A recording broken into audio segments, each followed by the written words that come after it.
Direct mardi 23 novembre. Vous avez peut-être vu, il n'y a plus moyen de faire des pouces en bas, mais ça, c'est pas moi qui ai décidé ça. Tout YouTube a réformé plein de choses.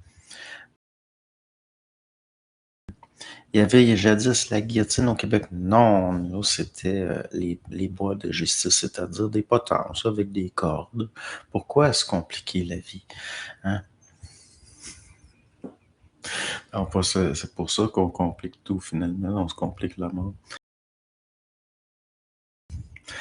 Les animaux qui ont aussi leur plan astral, à l'époque, j'ai cru ressentir la présence d'un chien qu'on venait de perdre. Ah ben ça arrive.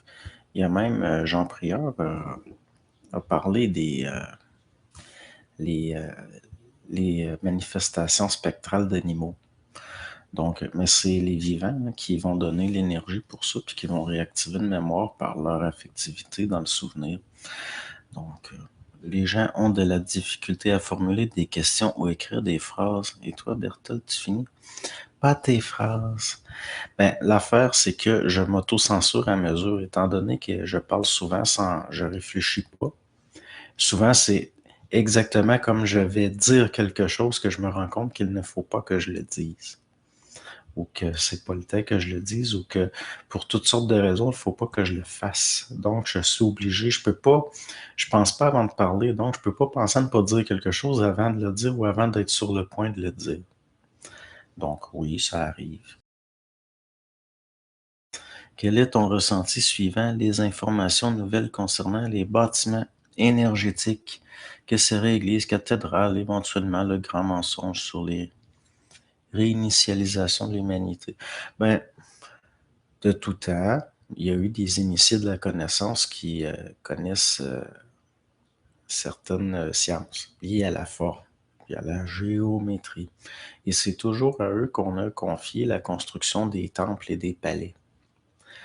Donc, oui, puis c'est pareil pour tous les pays du monde. Comme si vous prenez là, le temple du ciel à Pékin, c'est des initiés de certaines choses qui ont construit ça.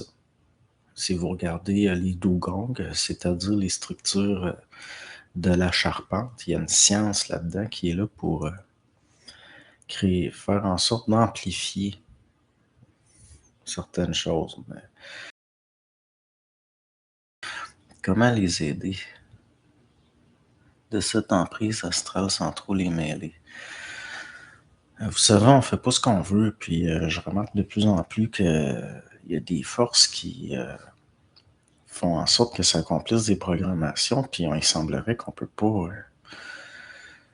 J'ai déjà même essayé. Je me pose des fois, puis j'ai essayé mais il y a des forces extrêmement puissantes qui.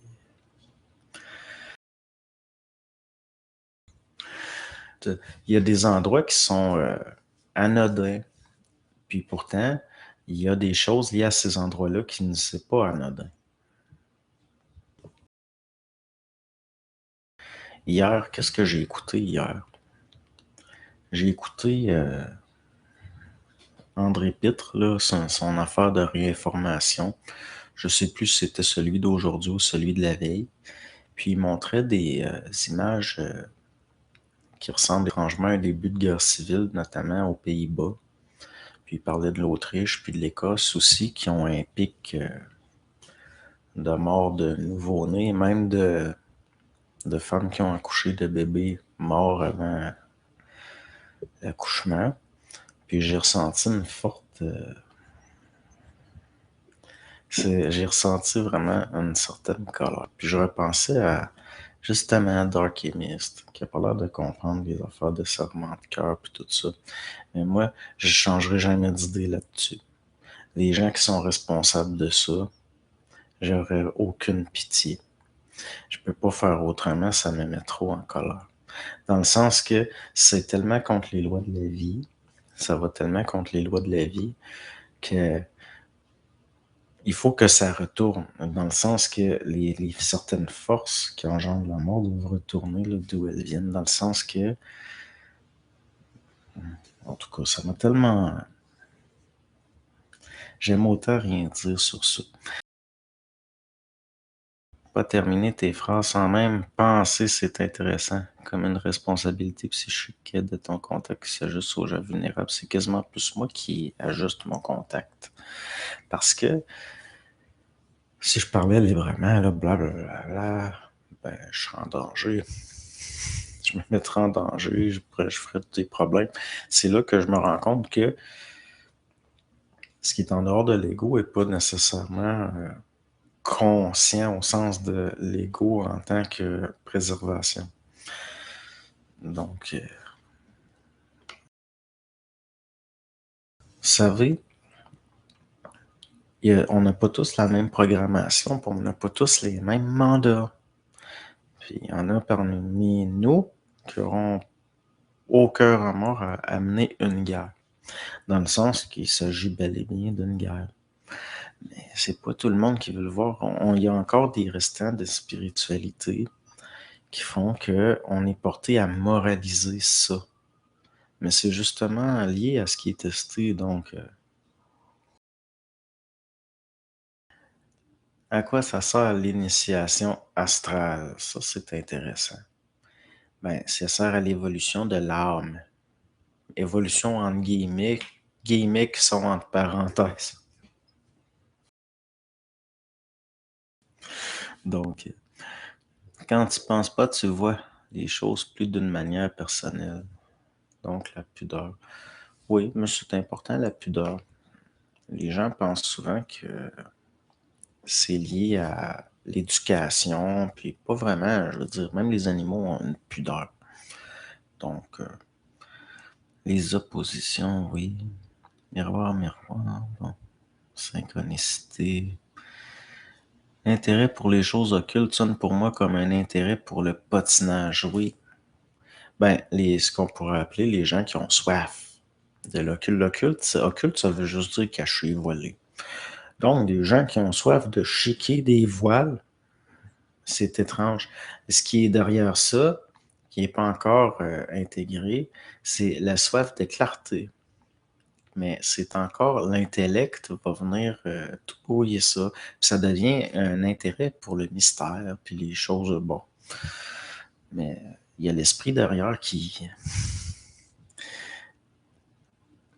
bonjour, Karina. Hello, bonsoir, bonjour. Je trouve pas. J'aime l'histoire en général. Ah, je vois pas. Nettoyage des mémoires cellulaires.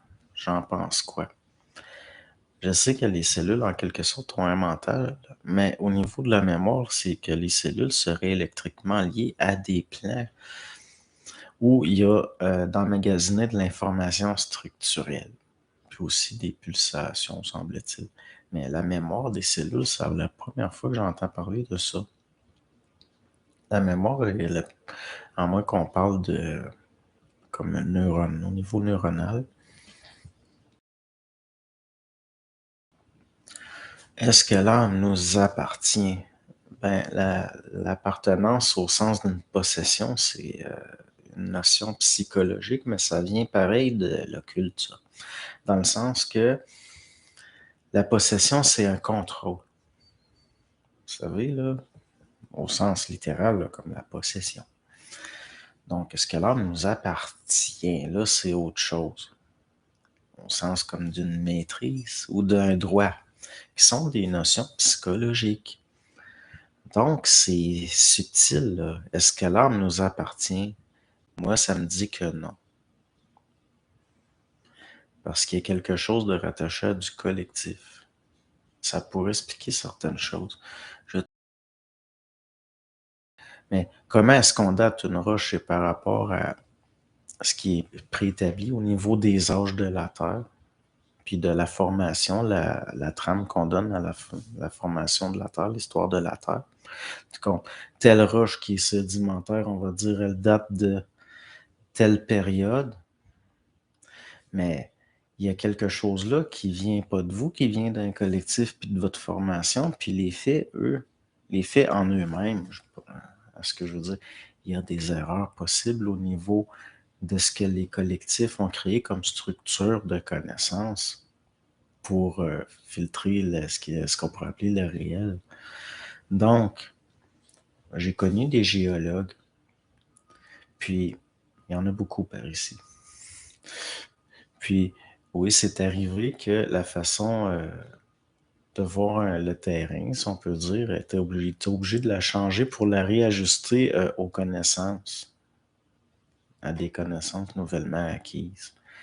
Dire, ah ben, désormais, telle période, c'est situé de telle façon, puis bon.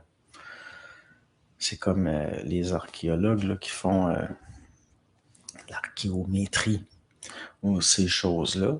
Ça a changé depuis le temps au niveau de la façon de faire ça. Puis ça va être pareil pour la géologie, c'est-à-dire à mesure que les connaissances changent, mais c'est très lent, ça ne change pas vraiment. La façon de dater va changer aussi. Puis au niveau d'un arrondissement, dans le sens, on ne peut pas dater précisément. Il va y avoir une marge. Donc même là, il y a possibilité de se tromper. Savez-vous que des gens ont moulé des pierres sédimentaires de façon manuelle et artisanale, les ont amenées à des géologues, entre autres, ou à des gens qui étaient spécialistes de datation, justement, de structures minérales, et qu'ils ont daté la pierre comme ayant des millions d'années. Les techniques là, pour le stuc, il y a toutes sortes de façons de... Puis, ou bien quelqu'un qui aurait une presse à pression, par exemple, peut faire des choses, vous savez, là, une bonne presse, là, avec des tonnes de... Il y a moyen de faire toutes sortes de choses, puis si on met ça entre les mains d'un géologue, il va dire, ah, ça date de telle période, donc ça... Je me fie à rien. Moi, j'ai pas d'empathie pour tous les êtres du cosmos, c'est pas du tout. Et l'empathie, qui est la capacité de se mettre à la place des autres, est une subjectivité. Comment avoir de l'empathie pour une fourmi? On fait comment pour se mettre à la place d'une créature qui est dans une programmation totalement différente, là? Ça sonne spirituel, là. Puis même, on peut avoir de la compassion, comme disent certains bouddhistes, la compassion pour tout, mais de l'empathie pour tous les êtres du cosmos. Comment on fait pour se mettre à la place de tous les êtres du cosmos? Juste se mettre à la place du marchand portugais qui vend du navet mariné, c'est difficile parce que c'est une autre programmation, c'est une autre mémoire, c'est un bon. Daniel Kemp a dit quelque chose d'intéressant par rapport aux découvertes et comment elles peuvent apparaître selon la direction du chercheur, et voilà. Aussi selon son parcours académique, selon sa personnalité, selon tellement de facteurs qui pourtant, au niveau de la conclusion, c'est pour ça justement qu'il va y avoir des écoles et de l'académisme pour essayer de créer des standards communs. Parce que sinon, il y aurait autant de conclusions différentes qu'il y a de chercheurs parfois. Alors, surtout dans des sciences qui ne sont pas exactes, où il y a de grandes marges. Donc, prenez quelqu'un qui vit certains problèmes et qui va voir un psychanalyste. Après ça, il va voir un psychologue analytique. Après ça, il va voir un behavioriste. Puis les trois vont arriver à des conclusions différentes. Pourquoi? Parce que la psyché n'est pas intégrée par la conscience collective encore. Ce sont des mécaniques extrêmement subtiles. Il ne peut pas y avoir de science exacte encore. Donc, ça revient au même que quelqu'un qui aurait consulté Ménard, puis après Marc Delassa, puis après M. Sabourin, puis les trois auraient peut-être possiblement sorti des choses différentes qui peuvent être réelles, mais selon. La connexion au savoir instantané peut-elle être intermittente? Ah oui. Et peut-elle avoir lieu même si on n'est pas encore connecté à l'esprit? C'est de conscientiser le contact avec l'esprit, qu'il soit intégré par la conscience, parce que tout est en contact avec l'esprit au fond, mais on n'a pas nécessairement une conscience intégrale qui va tenir compte de ça. Donc, c'est un peu comme avoir des facultés, mais ne pas en être conscient. Donc, c'est comme si vous aviez un outil dans un coffre, mais vous ne le savez pas. Donc, il reste dans le coffre, puis vous ne l'utilisez pas. Mais l'esprit, lui, est en contact avec, mais c'est au niveau d'une conscience intégrale, il faut conscientiser le contact. Donc, faire le contact avec l'esprit, avoir un contact avec l'esprit, c'est simplement un changement d'état perceptif. Mais ça ne veut pas dire que l'esprit n'était pas là. Vous savez, la mère de mon père avait mis, à un moment donné, j'étais allé la voir un été à Montréal, dans Saint-Léonard, et elle avait mis sur son frigidaire une petite bande dessinée qu'elle avait découpée, je ne sais pas où.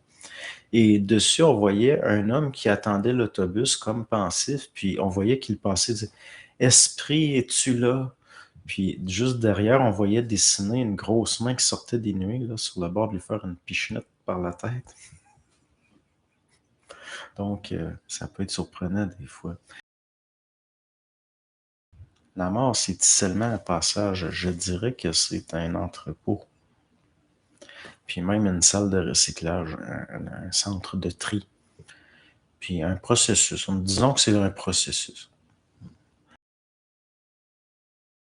Ah, Mathieu, eh ben, radiesthésie. J'ai mesuré une zone vibratoirement très basse, carrément 0 unité après un rave party. Ben là, c'est pas surprenant.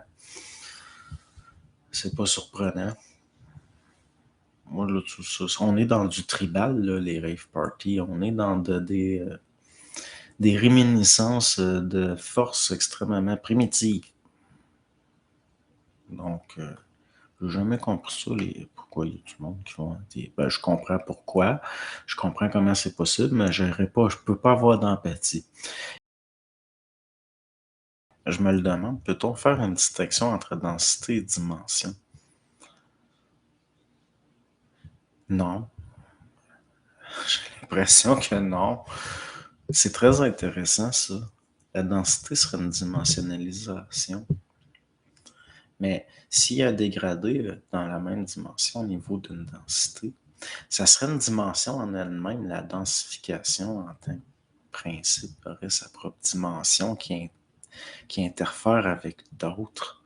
C'est très intéressant. Il va falloir ça que je le regarde. Si des camps sont prêts. Ouais. Ah oui, là, je vois ce que vous voulez dire. Même là, ça va prendre. Avez-vous pensé au niveau là, de la gestion d'acheminer tout ce monde-là, malgré que ça s'est déjà fait en Europe? Quelle est la différence entre le systémique, l'éthérique et le morontiel? Ah. L'éthérique, ça, c'est un plan qui relie tous les autres plans. C'est ce qu'on pourrait appeler un plan porte.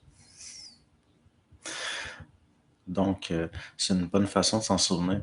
Le systémique, c'est un plan des architectures de l'intelligence au niveau de la science de cristallisation sur d'autres plans. Donc, c'est l'intelligence de l'intelligence des plans, si on peut dire. Puis, c'est la première fois que je le dis comme ça. Le morontiel, ça, je vais être très franc avec vous, je me suis jamais penché là-dessus. Mais ce serait, si on peut dire, le plan chérubinique. Là. Tu sais, dans le sens, c'est pas loin de la source. Donc, je vois pas comment le dire autrement. Peut-être que je dis n'importe quoi, mais pour l'éthérique et le systémique, je sais que. Mais pour Morontiel, là, par contre, là, j'ai fait un rêve ce matin, puis je me souviens plus. Bon, ça devait être un rêve de merde, parce que je m'en souviens plus. Est-ce que le voyage astral est un passage obligé pour continuer à évoluer? Non. Il y a même des gens qui vont venir au monde qui n'auront pas ça dans leur expérimental et qui pourtant vont finir par avoir accès à l'éther. Mais possiblement que c'est lié à l'évolution dans le sens que peut-être que ce qui les habite a déjà vécu cette expérience-là avant. Ce que je trouve drôle avec les gens qui ont des réminiscences de réincarnation, c'est très rare que vous allez avoir quelqu'un genre ah ben moi j'étais une vieille putain qui vivait à Londres. Ou ben ah moi j'étais un marin assassin. C'est les gens sous le temps des affaires de nous. C'est pour ça que je me fie pas à ça. Tu sais, tout le monde, ils ont tous été des grands personnages. Ben là, c'est parce qu'à un moment donné, c'est des mémoires qui il peut avoir des sympathies fréquentielles avec des mémoires. Donc, un paquet de monde qui peut. Prenez George Patton. George Patton pensait qu'il était la réincarnation de Jules César, mais aussi de Marc-Antoine, qui furent des contemporains qui vécurent à la même époque. Donc, il y a quelque chose là d'étrange. Donc, on peut parler de sympathie fréquentielle. Bernard Jacquot parle du surmental comme étape au supramental. Pourriez-vous en parler? Oui, je pourrais à un moment donné. Mais le surmental, c'est au niveau de juste pas penser en attendant. Juste pas penser pour être perceptif, moi pour moi. Parce que ça a été ça l'étape. Mais même là, le supramental, chez moi, c'est pas quelque chose d'intégré. C'est une vibration intermittente qui peut servir à c'est quand il y a de l'instruction, mais avant d'avoir un état, il y a une instruction possible à ce niveau-là, au niveau de l'intelligence qui vient d'en dehors de l'ego. Il faut qu'il y ait une capacité de réceptivité, donc il faut qu'il y ait un plan. Il faut qu'il y ait, comme prenez un enfant, il va développer son intellect pendant son. C'est la même chose, le surmental. Dans le sens, c'est un plan qui est pas, qui, qui va servir justement à désamorcer l'intellect en tant que réflexe mémoriel qui vient de l'environnement. Après, il y a possibilité. Donc, c'est-à-dire, c'est juste le fait de considérer de voir qu'il y a des états au-delà de l'intellect, de recouvrir cet état-là jusqu'à un certain point. Ça permet ensuite d'avoir l'autre phénomène, là, le supramental. Donc, je le vois comme ça. Puis même là, peut-être que je dis n'importe quoi. Je le sais jamais au moment où je le dis. Réussis-tu encore à t'amuser dans la vie? Moi, c'est pas le même genre de. J'ai pas le même genre d'amusement. Je, dans le sens que j'ai quand même un certain plaisir. Ah, je vais vous laisser, il arrive des gens. Je suis désolé pour ce qui restait. Donc, bonne journée.